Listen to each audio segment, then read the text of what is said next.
Rallye Monte Carlo ended what was one of the most impressive runs in WRC history, that being M Sport's consecutive point scoring run. Even though Matteo Fontana still managed to pick up Super Sunday points in a Rally 3 of all things, the Duffenby Hill built cars did not finish the rally, meaning for the first time since 2001, M Sport did not score any manufacturer's points. And in this video, I want to give you an idea of what kind of thing that encapsulates, because there are so many different things that come up from all of this. First of all is the sheer evolution of the WRC in that time. We're talking nearly half of the WRC's history that M Sport was scoring consecutive points finishes in the Manufacturers' Championship.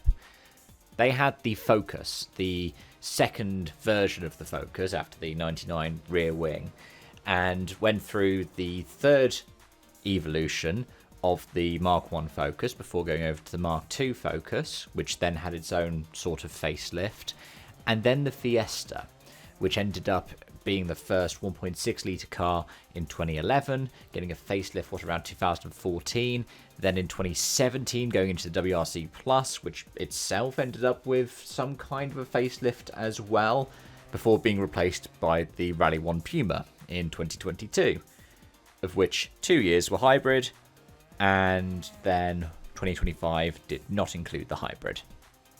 It's immense when you just think about the cars that they ended up having over the course of this period. It's also impressive when you consider the drivers that they had during this period for part-time or for full-time. The start of this points run in 2002, they had Colin McRae and Carlos Sainz. In addition to that, they had Marco Martin in the background running around for them doing a few events. Even then, after that, as 2003 comes along, they bring in Francois Duval alongside Marco Martin.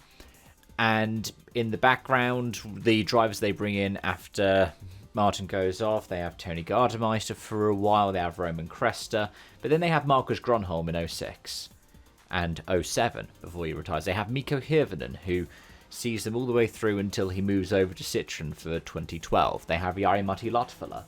They have Elfyn Evans, Oyt Tanak, Mads Ostberg. You end up splitting off the different teams because you end up with the Qatar-sponsored team and you have the different M Sport elements of it. So Matthew Wilson runs for them, Henning Solberg runs for them. You have, at some point, Nasser Al-Attiyah, at some point, Sheikh Khaled Al-Qasimi. You have Petter Solberg does his last WRC event for them as well. And then when you get to the 2017 spec cars, we're talking the likes of Sebastian Ogier coming across out of VW's withdrawal. We see Elfyn Evans resurging, Oyt Tanak resurging. We see them being absolutely made in this area. You see Esapek Elapi, Teemu Suninen. And then we get to the Rally 1 period. And, well, Sebastian Loeb comes across. He wins on debut in the Rally 1 car, fresh from the Dakar. The late Craig Breen ends up with a P3. Elsewhere, Adrian Fourmeau makes his name driving this car as well. And that brings us pretty much through with Macaulay and Munster through to what happened in Rallye Monte Carlo with John Armstrong behind the wheel as well for part of the 2026 lineup. Just the names of the drivers that they have. If you think about who drove for them during that time, you pretty much have every world champion from that period, because you've got Gronholm, Loeb, you've got Solberg, you've got Ogier, you've got Tanak. Heck, Calero Vampera was there at one point. 2016? 2017? He was behind the wheel of the Fiesta Rally 2. So every World Rally champion in that time period, and in fact, with the exception of Tommy Mäkinen, you could go back to, Didier Auriol, 93? No, 94 even. And you'd have, pretty much every World Rally champion in a 30-year window at some point in that period drove an M Sport car. Now, at the same time, part of this statistic is inflated by the way the rules work at the WRC. I mean, it's how Michelin ended up with hundreds of rally wins in a row before D-Mac spoiled the party in 2017 Rally GB and M-Sport win. The first career win for Elfyn Evans.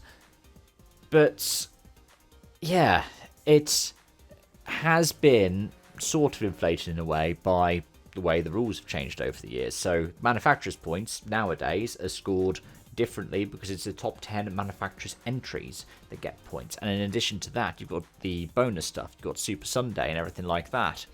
And even then, you've got the Super Rally rules. At some point called Rally 2, but when Rally 2 took over R5 as a nomenclature, it went back to being called Super Rally rules, where if you retire from a leg, you just come back on the next one, which meant that the Super Sunday, or in the case of if you're, for example, Rally Saudi Arabia, Super Saturday, ended up being an easy way to kind of cut your losses, as the power stage was in its early iterations back in 2011. However, that thing that I'm talking about with those asterisks, it's, I would say, not particularly fair, because when you have a look at the majority of the period, M-Sport gets cars into the top 10 at the end of the events, and even then the drivers tend to continue scoring points.